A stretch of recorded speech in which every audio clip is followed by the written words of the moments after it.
puno ng mga departamento at mga kawani. Isang magandang umaga po sa ating lahat. Ang opisina po ng City Accountant ay kabilang po sa support group na humahalili sa aspetong pinansyal ng ating lungsod. Tungkulin po ng aming tanggapan ang pagpapanatili ng pinansyal na integridad ng ating mahal na lungsod. Kabilang dito ang pagtitiyak na ang bawat transaksyon ay naitatala ng maayos. Ang ating mga ulat pinansyal ay tama at sumusunod sa mga kaugnay na pamantayan at regulasyon. Dito po ang ating mga kawani ay sinisilip ang lahat ng datos at impormasyon upang makabuo ng ulat pinansyal na nagbibigay sa atin ng kabuuang larawan at estado ng ating pananalapi. Mahalaga ang mga ulat na ito sa paggawa ng mga desisyon dahil tinutulungan nito ang ating mga namumuno na maglaan ng sapat na pondo at matukoy ang mga sektor na nangangailangan at magpapabuti at magsubaybayan ang pangkalahatang serbisyo at importanteng programa ng ating lungsod. Nais ko rin pong kilalanin at pasalamatan ang ating mga kawani na bumubuo ng aming tanggapan sa inyong dedikasyon at tapat na serbisyo. Dumaan man sa maraming pagsubok ang ating mahal na lungsod, asahan niyo po ang suporta ng aming tanggapan. Sa ilalim ng isang matatag at misigasig na pinuno at gabay ng Panginoon, lahat ng hamon ay ating mapapagtagumpayan. At muli po, para sa kanyang umagang mensahe sa linggong ito, Yorme Isko Moreno Dumagoso.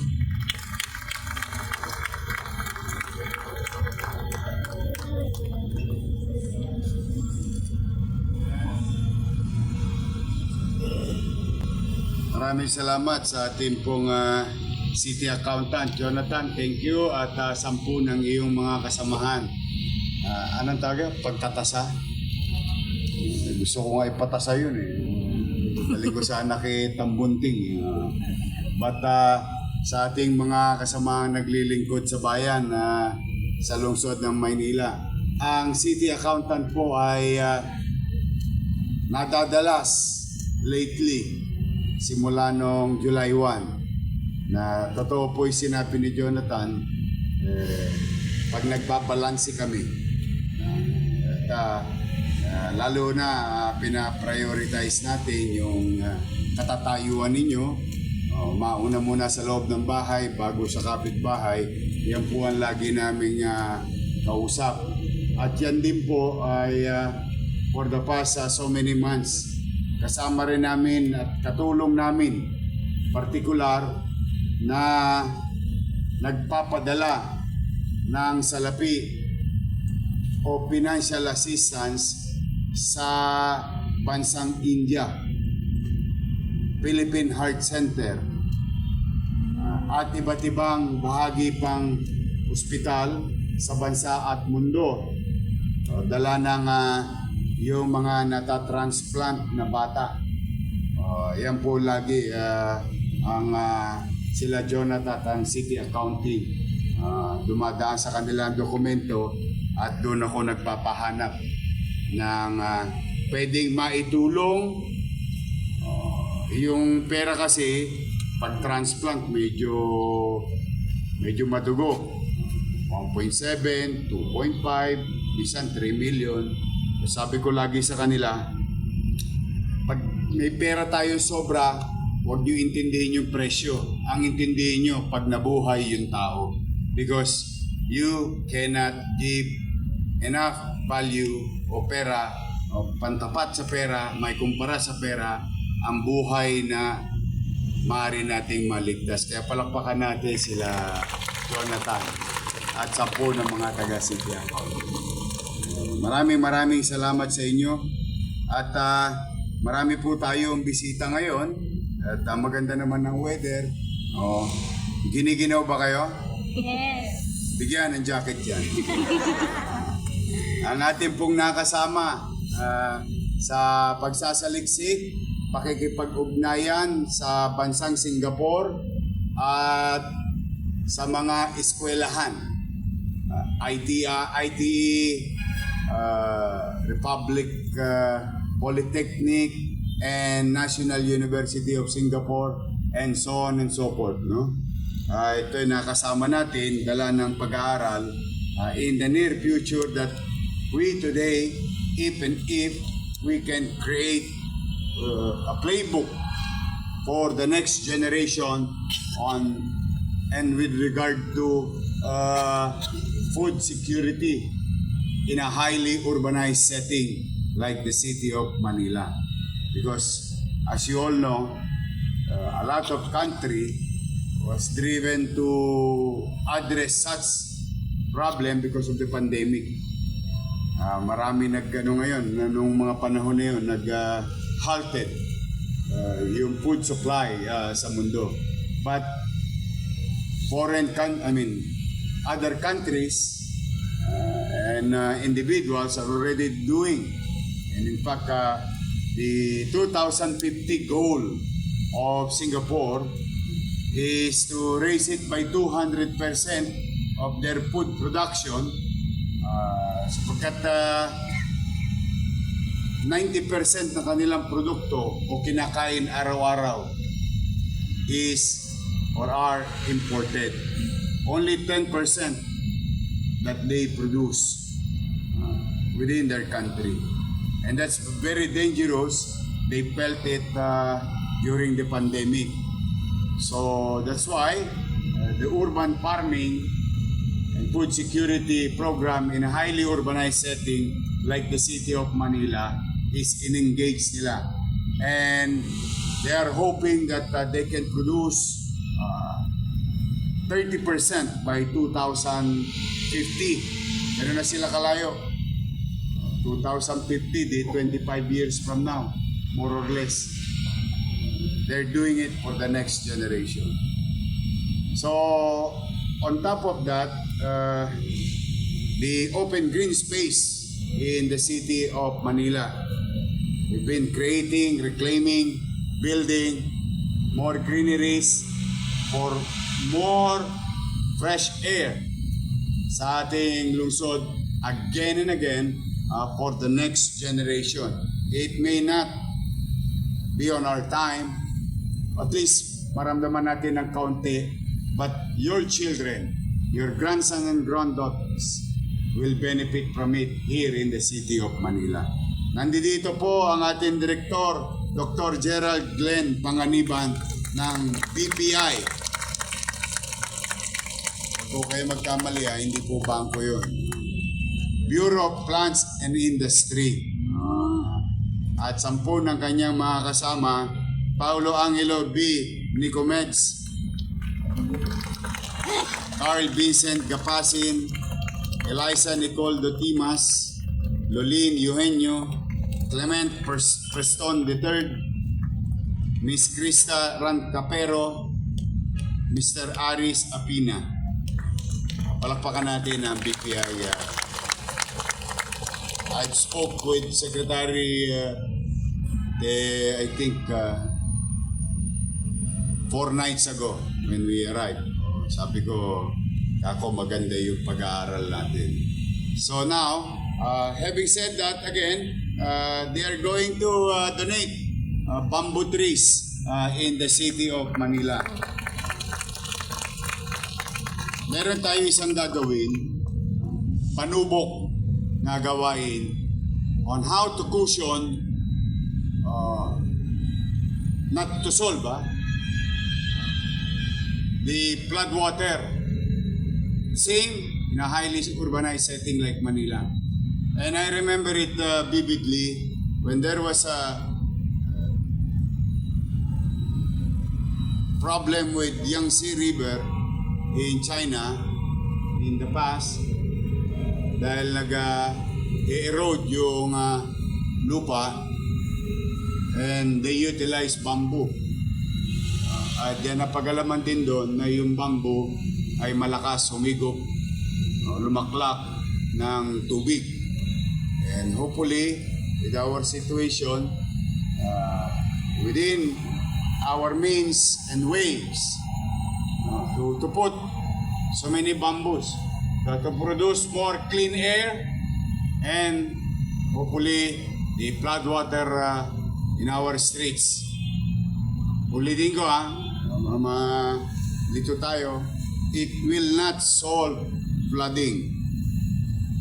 Flooding will be solved only to flood control. Without it, it cannot be done by any John Doe and Mary. That's the only way here in Manila, in the country, and in the world. You have to control the flow of water on a regular daily basis and during the rainy season.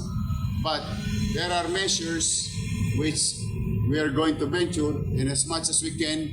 Medyo piyait-piyait lang yung presyo.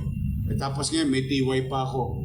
O kaya kung marami kayo dyan bambu, alaga, bambuin natin yung flood sa Maynila para maging sariwa ang hangin. So muli, thank you Mr. Glenn, Director Glenn.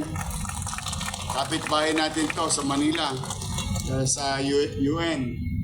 And hopefully, we can also share the idea and the project itself, the technology utilized to our students so that they will know how AI, IoT, or what you call Internet of Things can be utilized for food production, personal, or maybe hanap buhay nila on a commercial level, or particular naman sa agriculture. If these things will be done by our government, tingin ko yung food production natin easily 20% sa ating probinsya. So sa ating school, elementary and high school and college, we may do this on what we have learned para matuto yung mga ATAPs natin, magkaroon ng idea that using the same technology existing today can be utilized fully for food security. So muli, maraming salamat sa pagkakataon, Dr. Glenn Panganiban. Glenn Tiway. Before we go on with our work, this is something that really touches me, no? Alam mo, tayo lahat, marami tayong mga personal, marami kayong personal na sakripisyo sa buhay para makapaglingkod sa bayan. Marami yan. Minsan, ang initial dyan, pamilya. Pangalawa, kalusugan. Pangatlo, stress. Ang dami nyo sakripisyo sa buhay. Makapunta lang sa City Hall at makapaglingkod sa bayan. Kanya-kanya tayong level of sacrifices to be of service to our people.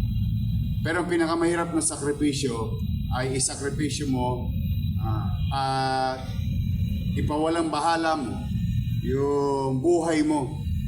Hindi mo alintana ang kaligtasan mo, makapagbigay lang ng hustisya at kapanatagan sa pamayanan at mamamayan. That's why when I saw the video of all other brave men and women, Manila Police District, this is also one for the book.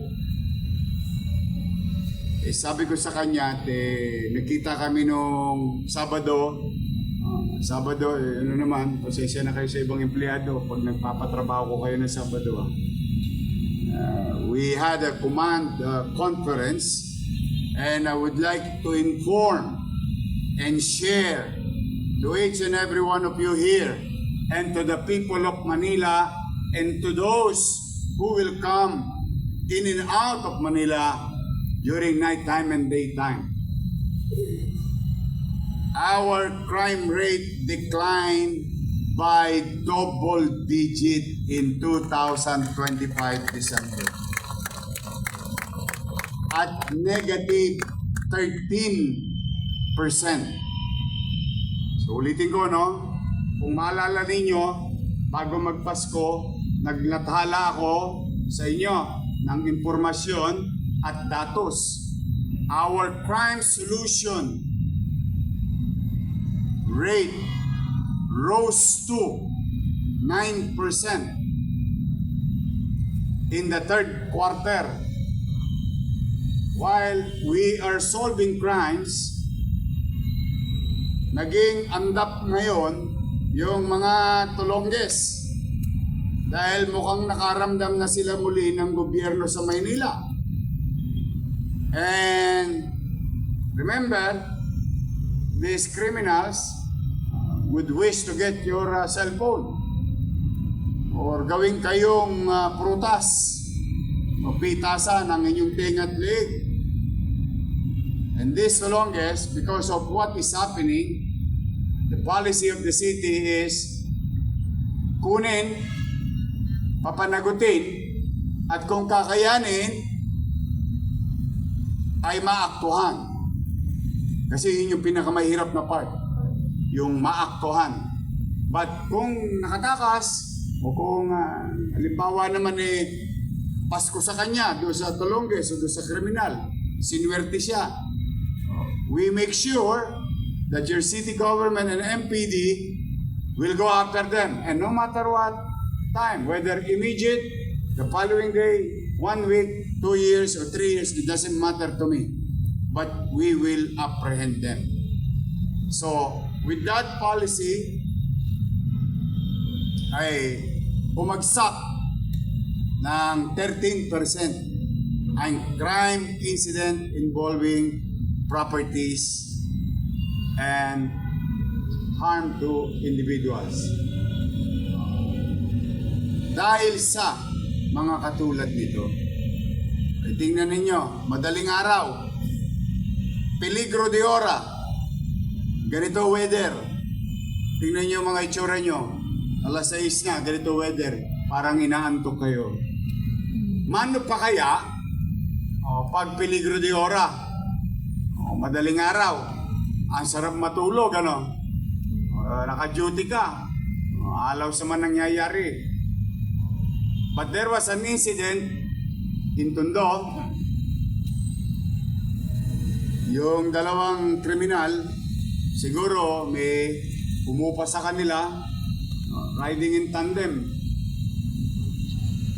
May pinatay. Narinig ng pulis Maynila yung putukan. He responded. Wala lang. Ang puhunan lang, balbon sa dibdib. Lakas ng loob. Responde siya, hindi naman niya alam kung ilan. At nakipaggabulan at nakipagpatuhan ng tingga sa mga suspect. On his own, mag-isa, madaling araw, peligro de ora, wala siyang inintindi sa sarili niya na baka mamaya, kapapatay pa lang ng biktima, siya naman ang madisgrasya. So it's worth noting, no? Dapat pagpapuri, kilalanin. Kami naman, in our own little way, may pagkilala na kami sa kanya. And after the command conference last Saturday, we recommended him through General Abad for the regional office or director to do something about it. Because this is worth emulating to his fellow policemen and women. Kaya ngayon naman, bilang pasasalamat natin, mapapasana all ka na lang. Na sana all policemen and policewomen, men and women in uniform of Manila Police District should be like this. Kaya tinawag ko siya dito para bigyan naman ng pagkilala ng kapwa niya lingkod bayan sa Manila City. Alaga nga, Police Corporal Gregan, mas kilala ko siya aga. Ang aga gumising ito, pare.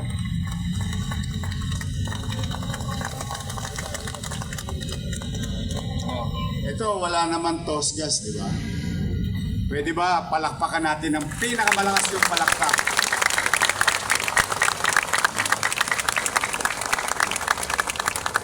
I think the City Council will come up also with something through the leadership of our Vice Mayor Chi Achesa. But again, Aga, on behalf of the people of Manila, we are grateful to you for keeping the peace and order and certainty in our city. Congratulations and keep it up. Ito, by blood, police. Kasi ang tatay nito, police Maynila din. Antigo. Ay, ito yung tatay. Halika rito. Ayun yung mga Antigo. Shout out. May asim pa kayo. Ang mga Antigo natin, police. Andiyan nanay mo. Tawagin mo. Halika. Kita mo naman lesbo, mapagmahal sa ina. Halika rito. Asawa mo. Ayan. Ano lang naman, this is in our own little way on how we appreciate great things. Sacrificing yourself. Asawa po niya, tsaka yung mama. Matulis talaga itong tatay. Tumama sa loto. Ganda ng nanay. Nay,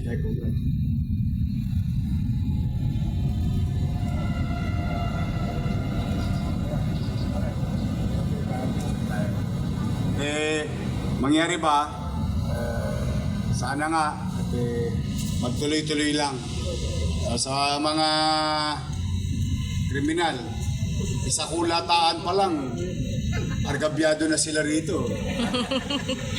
Ang tangkad. Sa akin, ang isa pang maganda, in line with our policy as your mayor, in as much as I can, I hope they will continue to follow. Ang sabi ko, yes, alagad tayo ng batas, nakapagpatupad tayo, pero wag niyong ilalagay ang batas sa inyong kamay. Hanggat maaari, kalawitin niyo silang lahat ng buhay. Hanggat maaari. At hayaan natin ang husgado ang magpasya kung ang suspect o kriminal ay may sala o wala. Basta ang obligasyon natin is alisin sila sa kalsada. At kung gumawa sila, ay papanagutin. Alam nyo ba yon? Alam nyo, sino ba ang mga taga-Tondo rito? District 1 and 2. Yeah? Taas nga kayo kamay. Yeah, medyo makaka-relate to. Alam nyo, nung araw naman to, no? Nung dekada 80. Bata pa ako nito.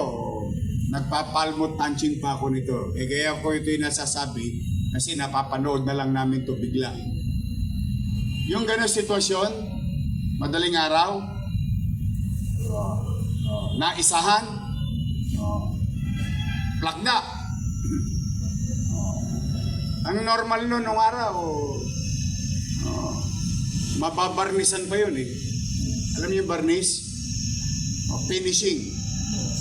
But you will see a new type of policeman. Restraint. Pero mo yung nilagay sa alanganin ng buhay niya pero hindi siya nanggigil. Talagang nung napatupad niya na, hinto na siya, arestuin. Inaresto yung mga yon. Kaya lang yung isa, naubos na po yung birthday. He was given plaque of appreciation of the Manila Police District sa Marmol. Andun po yung kanyang birthday. At saka yung isa pang petsa.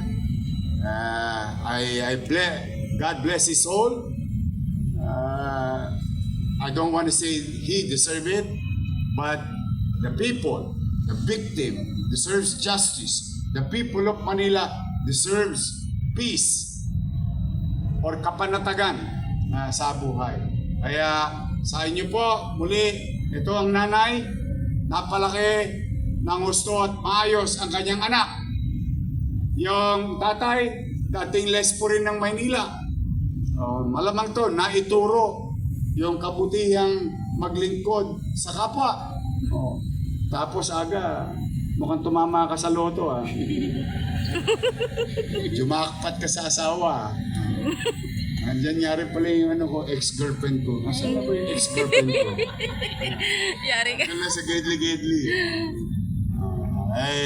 Muli, siguro, iparamdam natin kay Aga as kapwa public servant ang ating appreciation. Maraming salamat.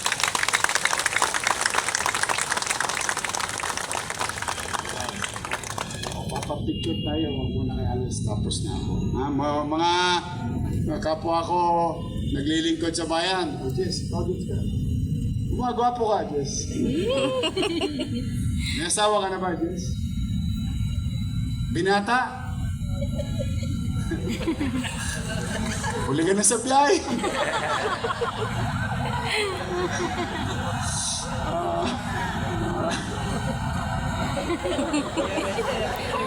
Kinakabahan ako, tuloy kayo sa inyo, katabi kita eh. Muli sa inyo lahat, ang dalangin ko ngayong linggo ay maging malusog kayo. Yung time po ba na yun, mga anong oras po yung nangyari? Nung mismong 21 po. Opo.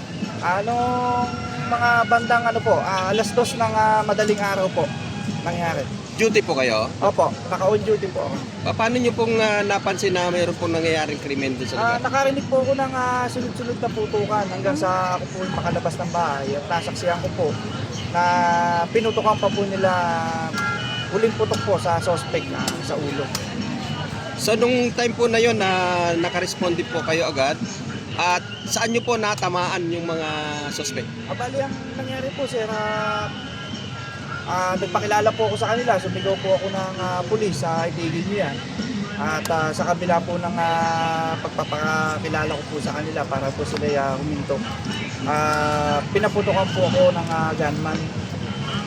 Maswerte lang po na ako po ay naka-cover. At nung naggagantihan na po kami ng putok, ay yun na po, tinamaan ko na po siya. So sir, kasi medyo nag-viral yung ating video at shock shooter yung ating sir Anong pakiramdam mo doon, sir, na ikaw lang mag-isa sa... wala bang takot na sir? Siyempre po, unang-una po, nandun po yung kaba. Pero hindi naman po nang ibabaw sa akin yun. Nang ibabaw pa rin po yung ating stability under pressure na tinatawag sa kapulisan. So mensahe po sa mga gagawa pa ng labag sa batas at nandyan si Sir Aga. Mensahe ko lang po sa mga gumagawa po ng masasama dyan. Tingin nyo na po hanggat maaari yung ginagawa nyo. Magbago na po kayo hanggat may oras pa.